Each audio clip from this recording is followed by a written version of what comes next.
شروع اللہ کا نام لے کر جو بڑا مہربان نہایت رحم والا ہے۔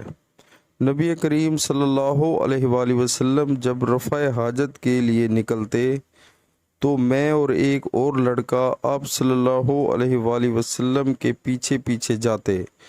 ہمارے ساتھ عکازہ ڈنڈا جس کے نیچے لوہے کا پھل لگا ہوا ہو یا چھڑی یا انزا ہوتا، اور ہمارے ساتھ ایک چھاگل بھی ہوتا تھا۔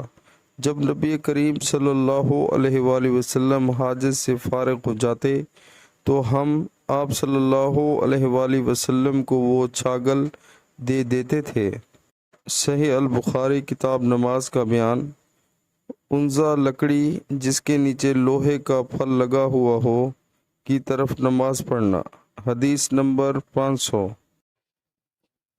پیارے مسلمانوں، اللہ تعالی ہمیں حدیث پاک سن کر اس پر عمل کرنے کی توفیق عطا فرمائے، آمین۔